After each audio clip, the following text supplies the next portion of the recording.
Hello everyone, myself Dr. Ajay Kumar Yadav and I am a Chief Consultant Homeopath at Infinity Homeopathy Clinic, Jaipur.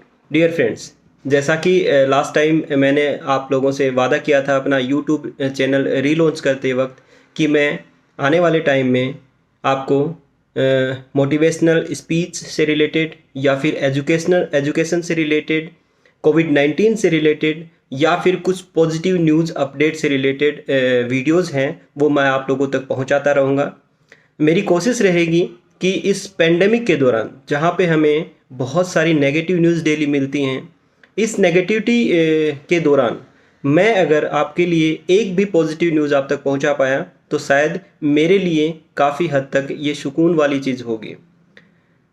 आज का जो topic मैंने decide किया है या आज की जो पॉजिटिव न्यूज़ मैं आपको देना चाहता हूँ वो रियली में अपने लिए और पूरे इंडिया के लिए, शायद पूरे वर्ल्ड के लिए ये एक पॉजिटिव मैसेज हो सकता है।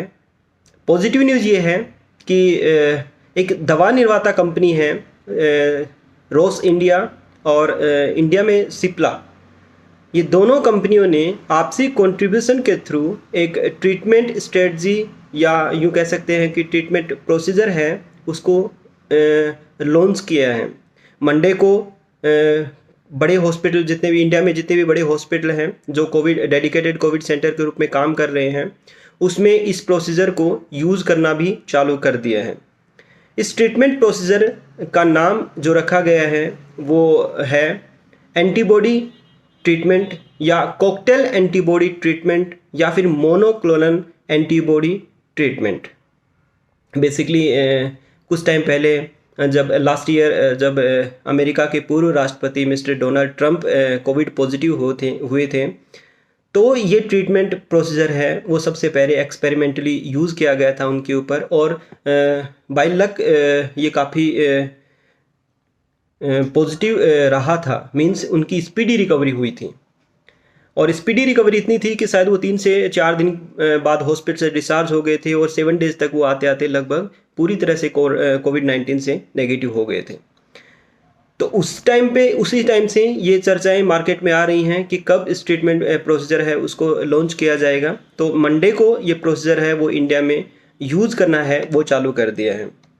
इंडिया में इसका पूरा काम है, मार्केटिंग का काम है वो सिप्ला देख रही है, जबकि रोस इंडिया के नाम से जो इंटरनेशनल लेवल पे काम करती है मेडिसिन मैन्युफैक्चर कंपनी है वो इंडिया में इसके स्लॉट्स हैं वो भेजेगी। शायद फर्स्ट स्लॉट है 1 लाख डोजेज का फर्स्ट स्लॉट है वो इंडिया में आ चुका है और उसको यूज़ करना है वो चालू कर दिया है। अभी ये सुविधाएं सिर्फ बड़े हॉस्पिटल्स में उपलब्ध हैं, प्राइवेट में भी है, लेकिन आने वाले टाइम में हो सकता है कि ये हर हॉस्पिटल के अंदर ये फैसिलिटी है वो मिलने लग जाए।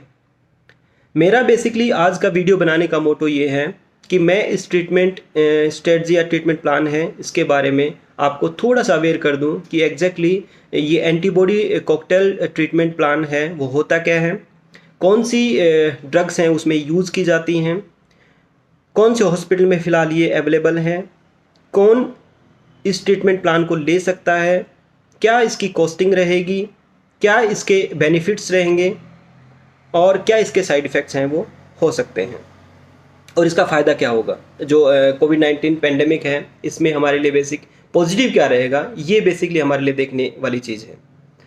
तो सबसे पहले बात करते हैं कि कॉकटेल ट्रीटमेंट या एंटीबॉडी कॉकटेल ट्रीटमेंट होता क्या है, आखिर किस प्रोसीजर के थ्रू कॉकटेल ट्रीटमेंट है वो तैयार किया जाता है, क्या मोनोक्लोनल एंटीबॉडी क्या होती हैं, मोनोक्लोनल एंटीबॉडीज़ को कैसे डेवलप किया जाता है और कैसे इस ट्रीटमेंट को यूज़ किया जाएगा, ये हम आज डिटेल में इस बारे में बात करेंगे कि एंटीबॉडीज़ क्या होती हैं।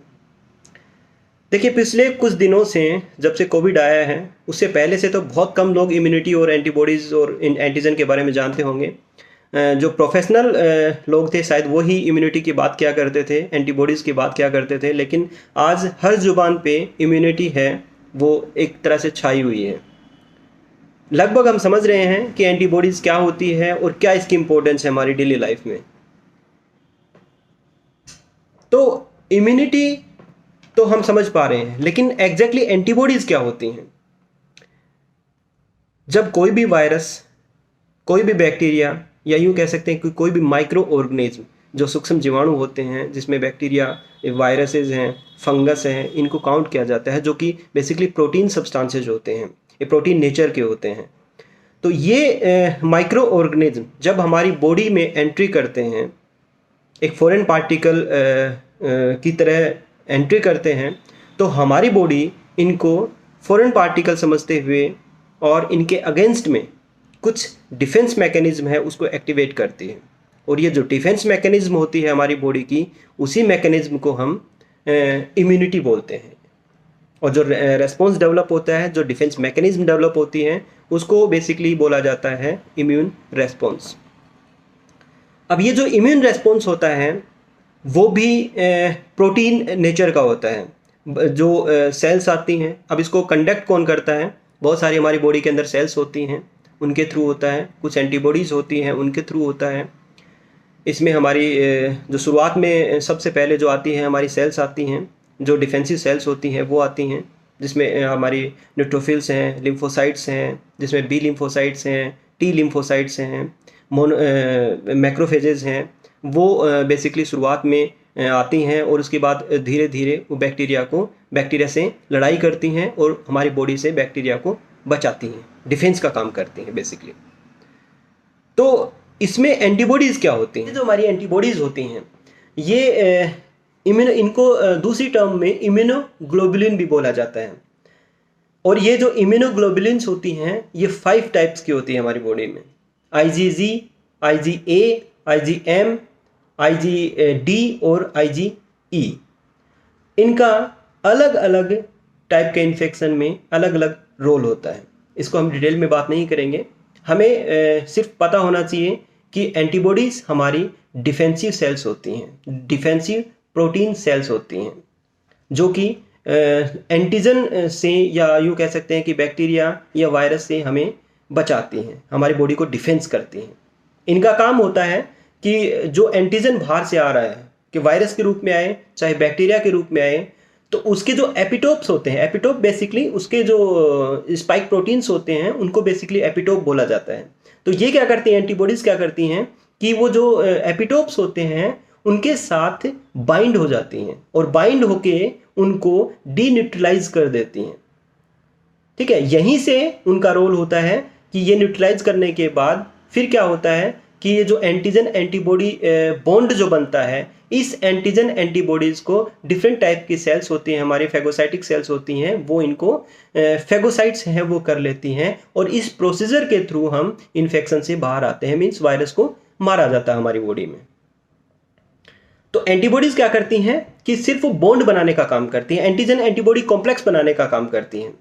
कैसे बनाएंगी कि उसके एपिटोप के साथ ये बाइंड हो जाती हैं और एंटीजन एंटीबॉडी कॉम्प्लेक्स है वो बना लेती हैं। अब ये कॉम्प्लेक्स से कुछ मटेरियल है वो रिलीज होता है, जो कि बेसिकली हमारी जो फैगोसाइटिक सेल्स होती हैं, स्पेशली मैक्रोफेजेस होती हैं, उन तक ये मैसेज है वो लेके जाता है, वहाँ तक मैसेज पहुँचता है और मैक्रोफेजेस आके फिर ये जो एंटीजन एंटीबॉडी कॉम्प्लेक्स होती है इसको फैगोसाइटिक एक्टिविटी के थ्रू इसको पूरा करती हैं या उस वायरस और कॉम्प्लेक्स है इसको खत्म कर देती हैं और बॉडी से इन्फेक्शन को बहाल कर। तो अब हम इस चीज़ को समझते हैं कि मोनोक्लोनल एंटीबॉडीज़ हैं वो क्या होती हैं।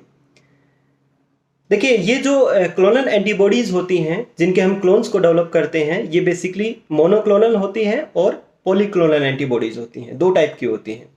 मोनोक्लोनल और पॉलीक्लोनल में क्या डिफरेंस है?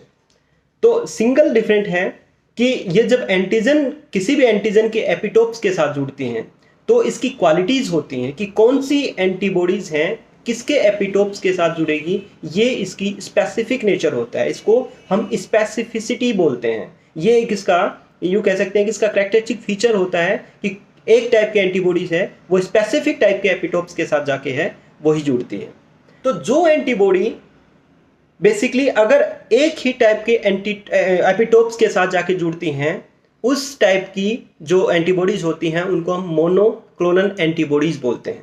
उनका एक ही कैरेक्टरिस्टिक फीचर होता है कि वो एक ही टाइप के एपिटोप्स के ऊपर जाके जुड़ती हैं। यूँ कह सकते हैं कि एक ही टाइप के बैक्टीरिया या एक ही टाइप के वायरस हैं, उनके साथ वो डिफेंस मैकेनिज्म है वो शो कर सकती हैं। दूसरे टाइप का अगर एपिटोप्स आ गया तो वो उसके साथ बाइंड नहीं होगी।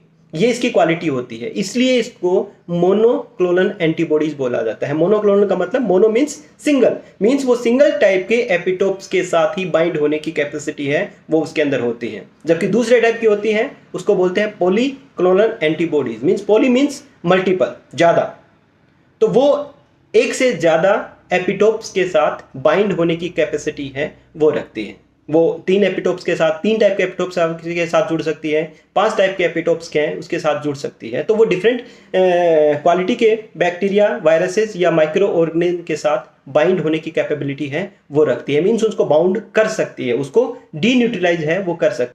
तो चलिए अब बात करते हैं कि कॉकटेल ट्रीटमेंट क्या होता है। हमने एंटीबॉडीज़ के बारे में जाना, एंटीबॉडीज़ के बाद मोनोक्लोनल एंटीबॉडीज़ के बारे में जाना। अब जो ये ट्रीटमेंट प्रोसीजर आया है इसको कॉकटेल एंटीबॉडी ट्रीटमेंट प्लान क्यों बोला गया, कॉकटेल वर्ड क्यों यूज़ किया गया। बेसिकली कॉकटेल इसलिए यूज़ किया गया क्योंकि इसमें 2 कंटेंट्स हैं उनको एक साथ यूज़ किया गया है। 2 कंटेंट्स को एक साथ यूज़ किया गया है, इसलिए इसको कॉकटेल ट्रीटमेंट प्लान है वो बोला गया है। चलिए अब बात करते हैं कि ये मोनोक्लोनल एंटीबॉडीज़ हैं क्योंकि ये लैब के अंदर इनको कल्टीवेट किया जाता है, ये इन विट्रो रूप से डेवलप की जाती हैं। ये बाहर हम नेचुरली इसको डेवलप नहीं कर सकते हैं क्योंकि क्लोन बनाने होते हैं। एग्जैक्टली हमें एक पर्टिकुलर एक स्पेसिफिक एंटीबॉडी प्रोड्यूसिंग सेल्स से और उसके स्पेसिफिक क्लोन्स हैं वो डेवलप करने होते हैं। अब हम समझते हैं कि लेबोरेटरी में हम इस मोनोक्लोनल एंटीबॉडीज़ हैं इनका प्रोडक्शन है वो कैसे करते हैं, क्या प्रोसीजर होता है इसका।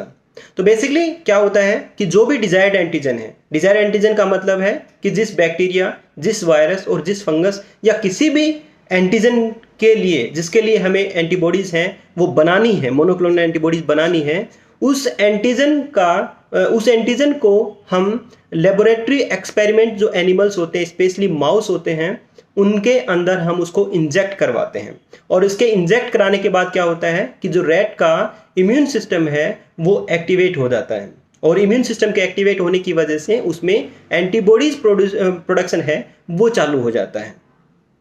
ठीक है, तो अब यहाँ से क्या करते हैं कि जो रैट है या माउस है उसकी स्प्लिनिक सेल्स हैं उनको हम हार्वेस्टिंग कर लेते हैं। जो एंटीबॉडी प्रोड्यूसिंग सेल होती हैं, specially lymphocytic cells, B lymphocytes जो होती हैं, उनको हम स्प्लीन से हार्वेस्टिंग है वो कर लेते हैं। अब ये जो बी सेल्स होती हैं, ये हालांकि एंटीबॉडी प्रोड्यूसिंग सेल तो यही हैं, लेकिन इनके अंदर एक खामी होती है कि इन जो एंटीबॉडी प्रोड्यूसिंग सेल्स को हम बहुत टाइम तक इसको स्टोर नहीं कर सकते डायरेक्टली। इसके स्टोरेज के लिए क्या होता है कि हमें कुछ ऐसा और ये डायरेक्टली बहुत ज़्यादा ग्रोथ भी नहीं कर पाती है, मल्टीप्लिकेशन इसका बहुत स्लो होता है। ठीक है, कुछ तो ये डेड होने लगती है कुछ टाइम के बाद और इसका मल्टीप्लिकेशन है वो भी नहीं हो पाता है। ठीक है, जो डिजायर्ड मल्टीप्लिकेशन है वो नहीं हो पाता है इसका। इसलिए हम क्या करते हैं, इसमें जो मोनोक्लोनल एंटीबॉडीज है उसको डेवलप करने के लिए क्या करते हैं कि जो बी लिम्फोसाइटिक सेल्स हैं जो हमने स्प्लीन से निकाली हैं, उन सेल्स को हम माइलोमा सेल्स के साथ मिक्स करते हैं, फ्यूज करवाते हैं उसके साथ। ठीक है, माइलोमा सेल्स क्या होती हैं? Myeloma sales basically cancerous cells को बोला जाता है। अब इस चीज़ को तो हम मानते हैं कि जो कैंसरस सेल्स होती हैं वो सबसे ज़्यादा मल्टीप्लाई कर सकती हैं, बहुत स्पीडली मल्टीप्लिकेशन है उनके अंदर होता है। तो उसको हेल्प करने के लिए कि बी लिम्फोसाइट्स फ्रिक्वेंटली मल्टीप्लिकेशन है होता रहे, इसलिए हम इन बी लिम्फोसाइट्स के अंदर जो एंटीबॉडी प्रोड्यूसिंग सेल्स हैं इनके अंदर हम क्या करते हैं, माइलोमा सेल्स हैं उनके साथ इनको फ्यूज कर देते हैं, मिक्स कर देते हैं। एक सॉल्यूशन होता है, उस सॉल्यूशन के थ्रू इसमें फ्यूजन है वो दोनों का करवा दिया जाता है। अब इन दोनों के फ्यूजन के बाद जो हमारे पास सेल बनती है वो सेल होती है, उस सेल को बोला जाता है हाइब्रिडोमा सेल्स। उनको क्या बोलते हैं? हाइब्रिडोमा सेल्स हैं वो बोला जाता है। ये जो हाइब्रिडोमा सेल्स है, हाइब्रिड का मतलब होता है कि 2 चीज़ों का मिक्सचर जो होता है उनको हम हाइब्रिड बोलते हैं। तो यहाँ पे 2 टाइप की सेल्स हैं वो एक साथ मिक्स हो रही हैं, फ्यूज हो रही हैं, जिसमें आपकी बी लिम्फोसाइट्स हैं और दूसरी कैंसर सेल्स है या माइलोमा सेल्स हैं। बी सेल की क्वालिटी होती है कि वो एंटीबॉडी प्रोडक्शन करती हैं।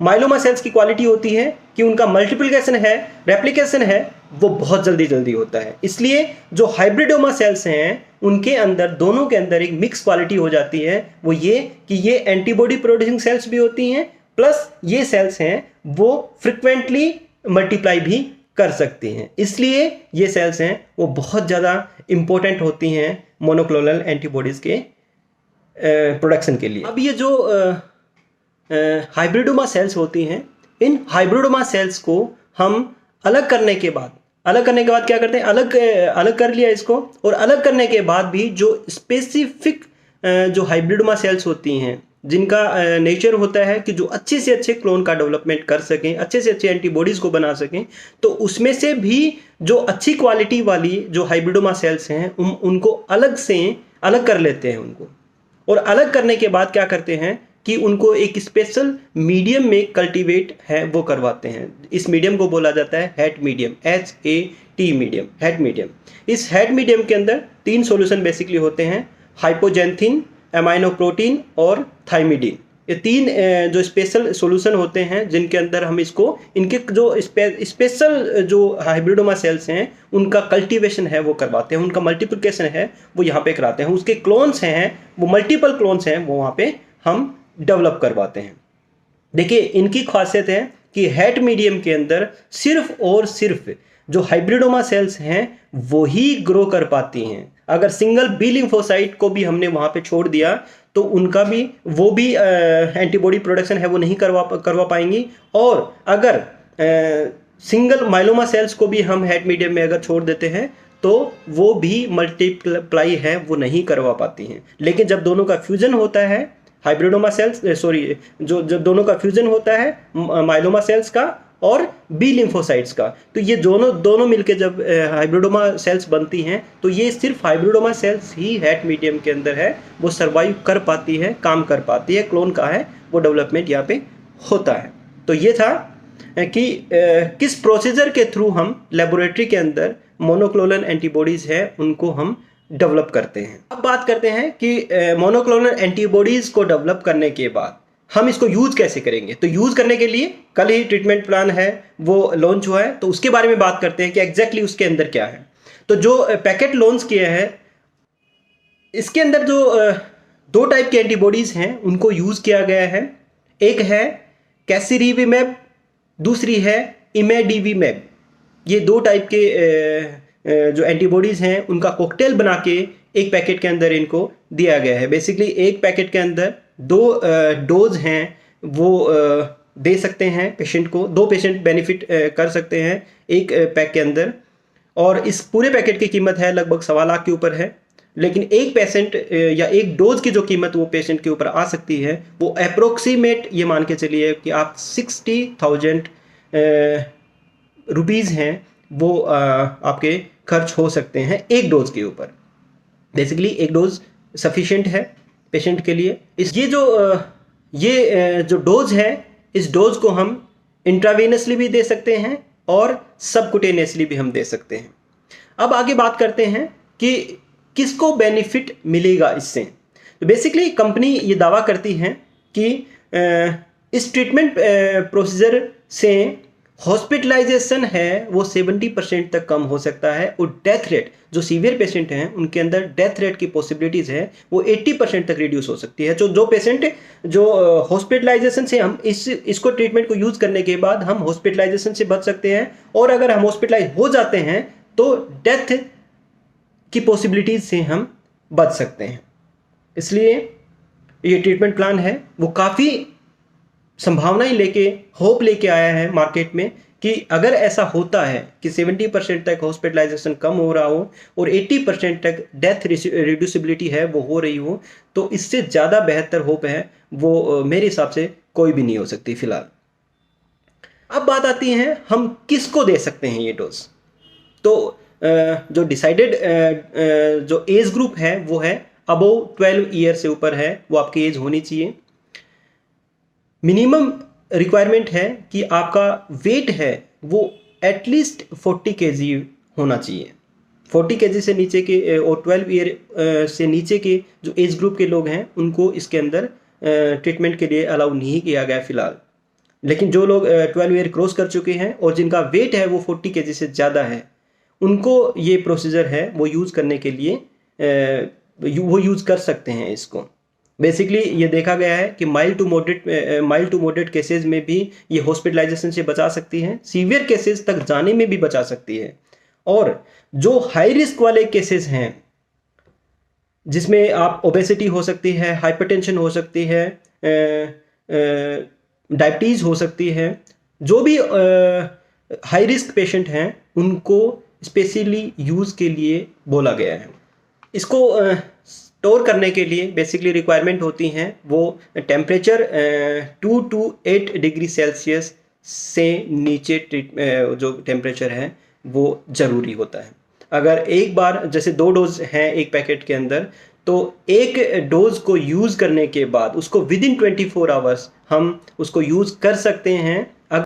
इन दोनों जो कैसिरिविमैब है और इमडेविमैब है, ये दोनों ही ह्यूमन इम्यूनोग्लोबुलिन्स हैं। बेसिकली हमारी जो एंटीबॉडीज़ हैं उसमें IgG1 एंटीबॉडीज़ का ये पार्ट है, जिनको फिलहाल कुछ ही हॉस्पिटल को इस ट्रीटमेंट प्रोसीजर है उसको यूज़ करने की परमिशन है। आने वाले टाइम में हो सकता है कि ये पूरे इंडिया में सारी हॉस्पिटल्स में इस जो ट्रीटमेंट है प्रोसीजर है उसकी अवेलेबिलिटी हो।